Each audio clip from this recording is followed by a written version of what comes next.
Hi guys, welcome back.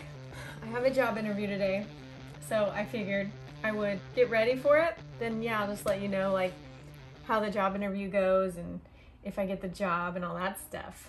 I'm in the YouTube Partner Program. I'm so excited about that, but I still am excited about this job too. For some reason, I think Kyle and I have kind of started looking at our finances a little harder, and Malika said I need to balance the power dynamic in mine and Kyle's relationship, and for the first time ever, I've wanted a job for intrinsic reasons, not just because I have to. So hopefully the interview goes well, and hopefully I still get a good vibe and it's somewhere I want to end up working. So I'm really excited to put my makeup on and put my hair on and put my outfit on and go do an interview, a virtual interview. The fact that I don't feel extreme resistance and existential dread about this is something that is noticeably different.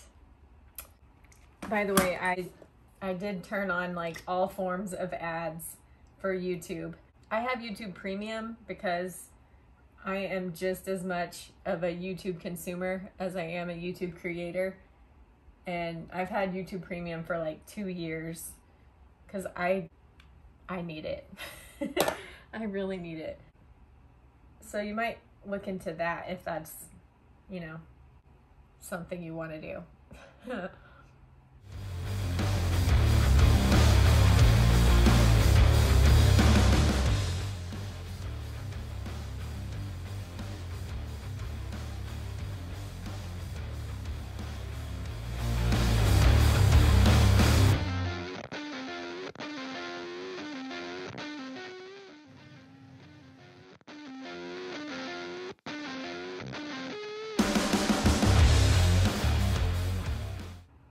I ordered A Course in Miracles. I don't know if you guys have heard of that book. Probably so, if you're watching me.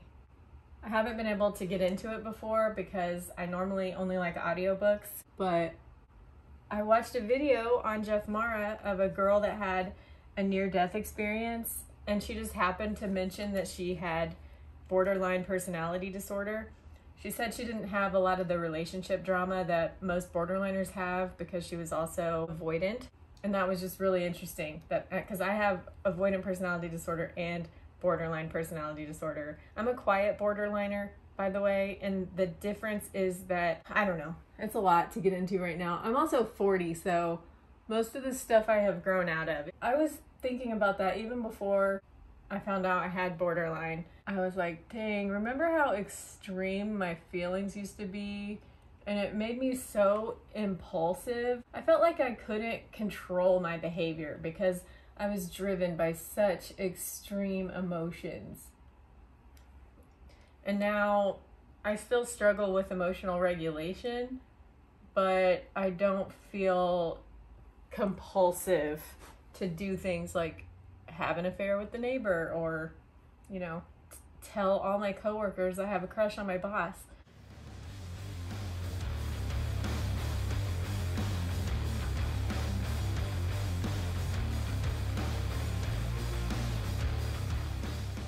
Anyway, back to A Course in Miracles.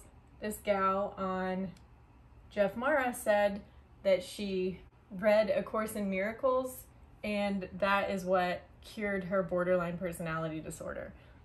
A lot of people have miraculous healings if they happen to come back from a near-death experience, but she said it was actually reading A Course in Miracles afterwards, which took her a year to finish. That's what allowed her to heal the borderline. And she said, she's like, I knew I had to read it myself. I couldn't listen to anybody else read it. That has been one of the obstacles for me because I've known about A Course in Miracles for like 10 years. And Eckhart Tolle said it's a non-dual book, it's a good one, high vibration, all that stuff. And so I've just known, like a lot of non-dual teachers vouch for A Course in Miracles. They're like, it's not for everyone because it is written in deep religious language. It's supposedly channeled by Jesus. Different people theorize it's probably was the Holy Spirit, not Jesus.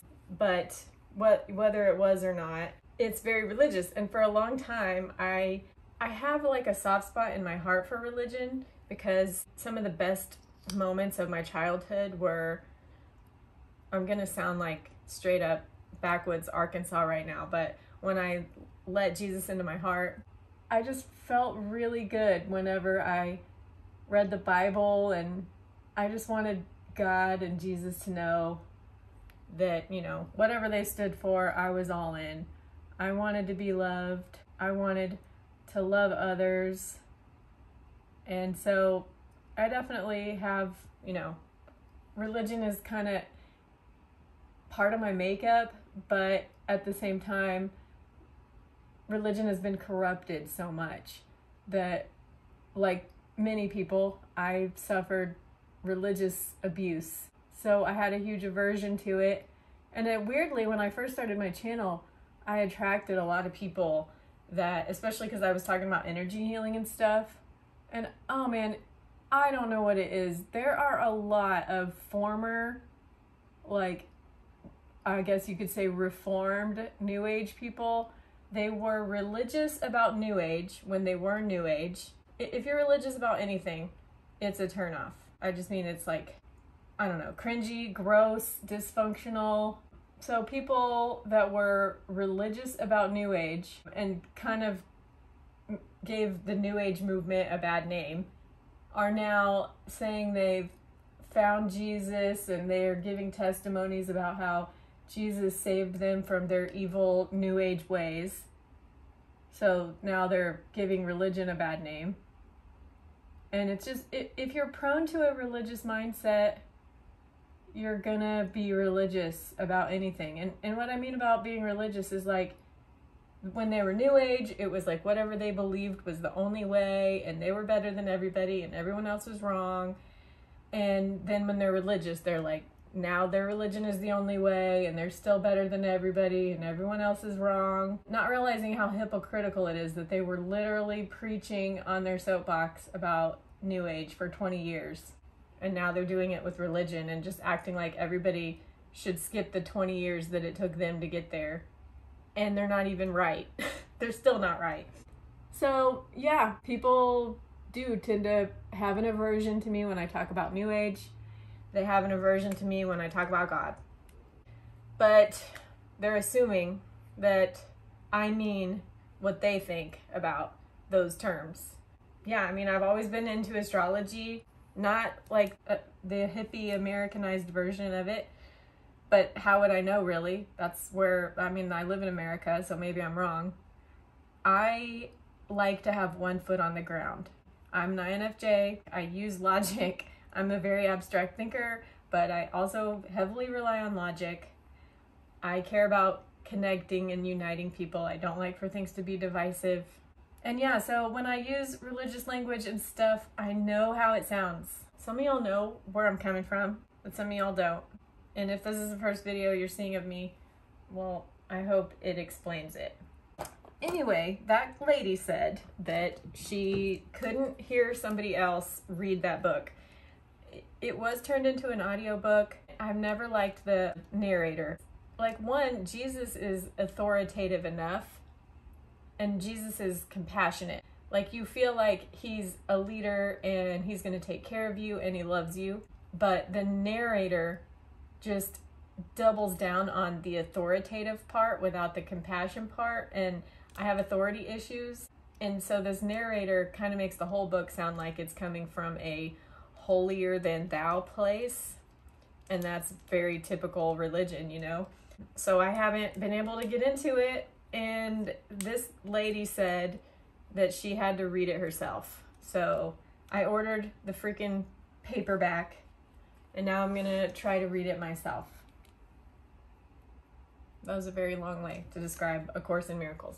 So this looks fine so far. Okay, yeah, let me just do basic natural stuff, and then I'll try to look professional.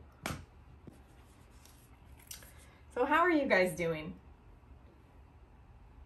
Are you liking my content lately?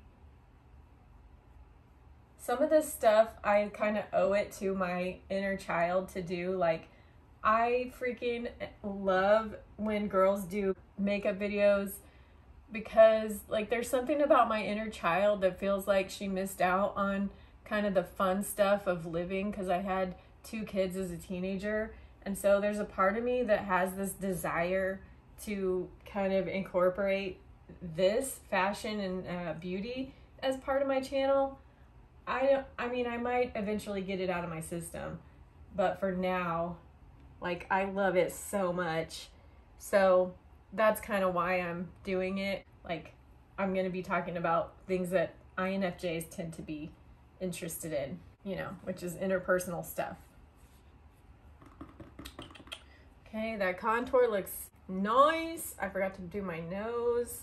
In my blue eyeshadow video, I put on like this porcelain powder, and I noticed as soon as I put it on my nose, it looked really bad, which is good that I watched the video and saw that. I think I look a lot better with like when it looks like I'm a little bit tan on my nose. So learned that. Let's do some blush. I really like this cranberry color for blush. I have kind of Asian features. I notice a lot of Asian makeup artists will put their blush like right under their eye. I think it looks so good, so I'm doing that.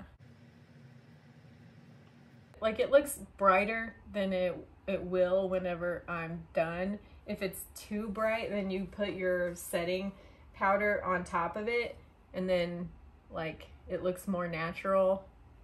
Plus, a lot of people say blush is like one of the first things to wear off. Okay, so what color lips are we gonna go with today? Are we gonna go with purple? I don't want to do red. Maybe I'll just do, this is supposed to be nude. It's called Born to Hustle, but I don't really like it.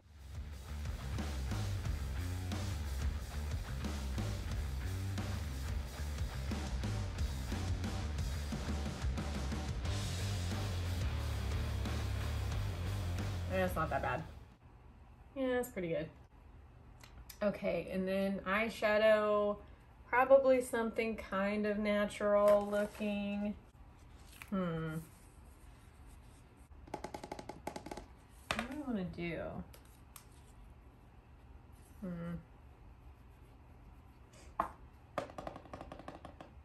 I also want to look professional, so I think I'm going to go in with the Virgo.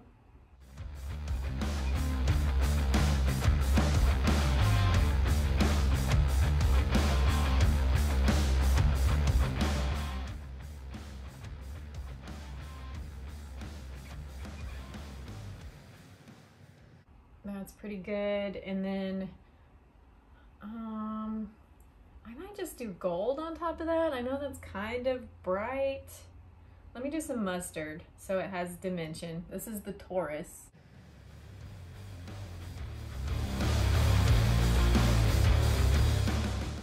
It's like a mustard brown. It's so pretty. This is the color Kathleen Lights used that made me buy this palette. It's the Taurus. She used the Taurus and the Gemini. I'm gonna use the Gemini next. It's like the right color of earthy on your eyes if you have fair skin. I watched Days of Our Lives when I was a kid. I forget what the girl's name was, but it was Beau's love interest that previously died, but then she came back from the dead. She was a brunette, and she always had on a brown eyeshadow of some kind, and I tried to imitate it when I was like 11, and it looked horrible. I didn't know. I was like, it works better on her. She's a brunette, I guess. Okay, and now this is the Gemini, and it's gold.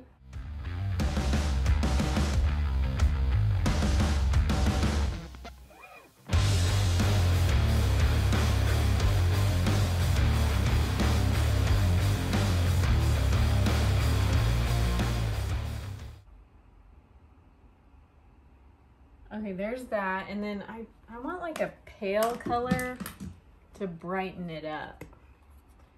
So I'm gonna use this. By the way, this palette is Maybelline, the City Kits Pink Edge.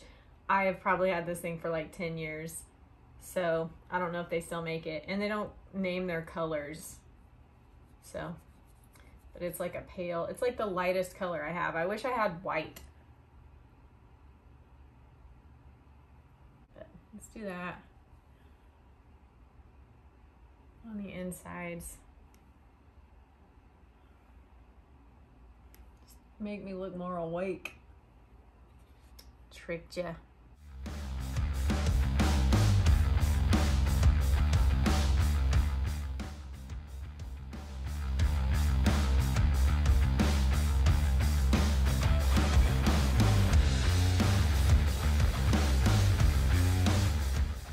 Okay, pretty good. And then I like to double up on my concealer because it just helps with makeup fallout and misapplying my blush like I did here, and just an extra layer because my eye bags be prominent. Right, now I have glitter all over my hands, but that's okay. And then, like, so many people use brown contour on their nose right here, and then they'll use the highlight down the middle. And for me, my nose is really tiny, so it looks better reversed. Like, if I just carry my concealer down my nose and then keep it dark on top, it looks better. And then also it helps, the concealer helps me like shape my eyeshadow better. Kind of going for like, Anne Hathaway always has freaking amazing eyeshadow. That movie that she did with Steve Carell, her eyeshadow looked so good in that. Oh yeah, shapey, shapey, boopy doopy. Okay, that looks good. What do you guys think? I probably need some lip gloss. Let's do some lip gloss.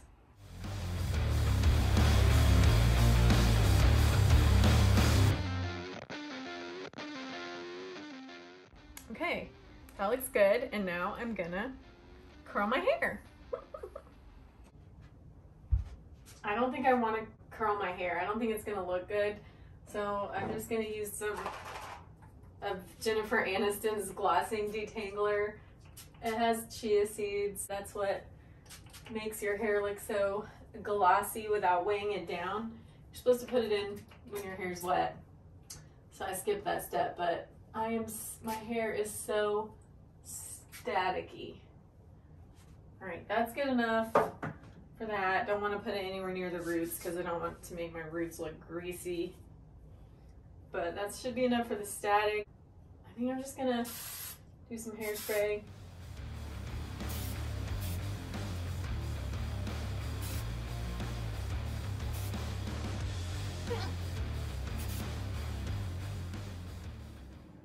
Good enough. I'll crunch it later once my baby hairs are tame. All right. I have this dress. Kind of nice. It'll look like a nice blouse. They're not gonna see me from the bottom, so that's definitely a maybe. I don't know what the color looks like with my makeup. Yeah, that's a possibility.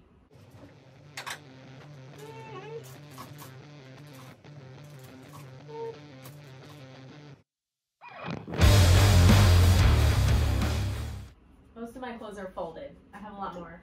I did the Marie Kondo method, you know, where you fold everything. So these are maybes. Let's see. Let's try them on and see. Okay, anyway, I have this blouse, which could go good with the gold. And I have this, which doesn't really go with my makeup, but it's like a futuristic profesh shirt. We'll see. All right, I'm gonna try everything on, see what we've got. I'm not even gonna try things on. I'm just gonna wear this because I think it looks professional. And then my shoes, I should just film something so you can see them. These are my shoes. Nobody's gonna see my shoes. These little Sperry's. I think they're cute and comfy. I can buy myself flowers, write my name in the sand, talk to myself for hours, say things you don't understand. I can take myself dancing, and I can hold my own hand. Yeah, I can love me better than you can. Oh, great. Okay, yeah. Okay. Okay, awesome. Thanks a lot. You too. Bye. Wow. Okay, 40 minutes. Okay, I did it. I did it.